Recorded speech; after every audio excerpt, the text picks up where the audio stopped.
नमस्कार। क्या आपके पास भी कोई खाली जमीन है और आप सोच रहे हैं कि उसे एक मुनाफे वाले खेत में कैसे बदला जाए? तो चलिए आज बात करते हैं तरबूज की वैज्ञानिक खेती की, जिससे सिर्फ 90 दिनों में बढ़िया मुनाफा कमाया जा सकता है। अक्सर ऐसा होता है ना कि मार्च से जून के बीच हमारे खेत खाली पड़े रहते हैं। लेकिन क्या आपने कभी सोचा है कि इसी खाली समय में एक बहुत बड़ा और शानदार मौका छिपा हुआ है?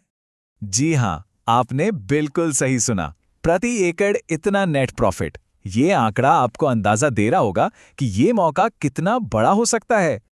और सबसे कमाल की बात जानते हैं क्या है? ये सब सिर्फ 90 दिनों में मुमकिन है। इतनी कम समय सीमा इसे और भी ज्यादा आकर्षक बना देती है। तो चलिए गहराई में उतरते हैं और जानते हैं कि ये कैसे किया जाता है। देखिए, किसी भी सफल फसल की तरह तरबूज के लिए भी शुरुआत का सही होना बहुत जरूरी है। तो सबसे पहले उन बेसिक चीजों पर ध्यान देते हैं जो एक मजबूत नींव रखती हैं। तरबूज एक जायद फसल है। अब आप पूछेंगे ये जायद क्या होता है? तो आसान भाषा में ये वो फसलें हैं जो गर्मियों में रबी की कटाई के बाद और खरीफ की बुआई से पहले के खाली टाइम में उगाई जाती है। खेती में ना टाइमिंग का खेल बहुत बड़ा है। आप बुआई 15 फरवरी से मार्च के आखिर तक कर सकते हैं, लेकिन जो सबसे सही मतलब आइडियल टाइम है वो है मार्च की शुरुआत। ऐसा क्यों? क्योंकि तब आपकी फसल ठीक मई जून की चिलचिलाती गर्मी में तैयार होगी, जब मार्केट में तरबूज की डिमांड सबसे ज्यादा होती है। अब बात करते हैं मिट्टी की। तरबूज के लिए सबसे बेस्ट मिट्टी मानी जाती है रेतीली दोमट। इसका कारण ये है कि एक तो ये जड़ों को गहराई तक फैलने देती है और दूसरा इसमें पानी रुकता नहीं, मतलब ड्रेनेज बहुत अच्छा होता है। इससे फल के सड़ने का खतरा ना के बराबर हो जाता है। ठीक है, नींव तो समझ आ गई। अब बात करते हैं उन स्मार्ट तरीकों की जिनसे आप अपनी उपज और मुनाफा दोनों को बढ़ा सकते हैं। खेत तैयार करने के लिए बस 2 सिंपल लेकिन बहुत जरूरी स्टेप्स हैं। पहला, खेत की 2 से 3 बार गहरी जुताई करें और दूसरा, खेत को एकदम पौष्टिक बनाने के लिए प्रति एकड़ करीब 10 ट्रॉली अच्छी सड़ी हुई गोबर की खाद डालें। सही बीज चुनना मतलब आधी लड़ाई जीत लेना।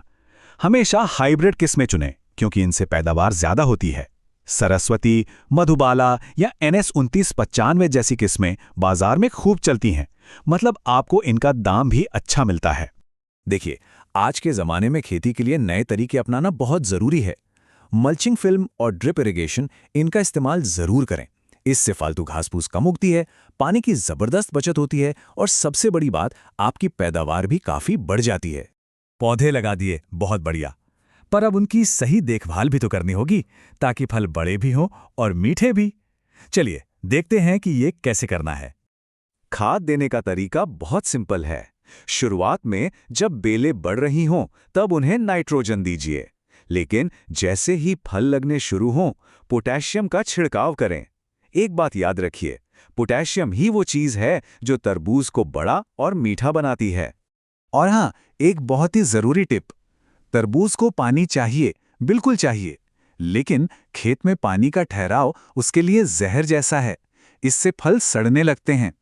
तो हमेशा ध्यान रखें कि खेत से फालतू पानी निकलने का अच्छा इंतजाम हो। तो चलिए अब आते हैं उस हिस्से पर जिसका हम सबको इंतजार रहता है, हिसाब किताब। देखते हैं कि इस पूरी मेहनत में खर्चा कितना आएगा और कमाई कितनी होगी। 1 एकड़ में बीज, खाद, मल्चिंग और मजदूरी, इन सब को मिला के आपका जो शुरुआती निवेश होगा वो लगभग 35,000 से 45,000 के बीच आएगा। चलिए मोटा मोटा 40,000 रुपये मान लेते हैं। अब बात करते हैं पैदावार की। अगर आप सब कुछ बताए गए सही तरीकों से करते हैं तो 1 एकड़ से आप आराम से 200 से 250 क्विंटल तक की फसल निकाल सकते हैं, यानी लगभग 25,000 किलो तरबूज। अब कमाई का गणित समझिए। गर्मी के पीक सीजन में अगर आपको सिर्फ 10 रुपये प्रति किलो का भाव भी मिलता है तो 250 क्विंटल की उपज से आपकी कुल कमाई होती है लगभग 2.5 लाख रुपए। तो हिसाब बिल्कुल सीधा है। आपकी कुल कमाई यानी 2.5 लाख रुपए में से अपनी शुरुआती लागत यानी 40,000 रुपए निकाल दीजिए और जो बचा वो है आपका सीधा सीधा नेट प्रॉफिट।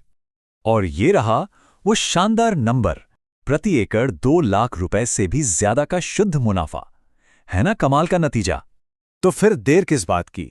ये गर्मी आपके लिए एक शानदार मौका लेकर आई है। अपने खाली पड़े खेत को एक ऐसे बिजनेस में बदलने का मौका जो आपको जबरदस्त मुनाफा दे सकता है। तो अब सवाल सिर्फ एक है क्या आप अपना मुनाफा काटने के लिए तैयार हैं?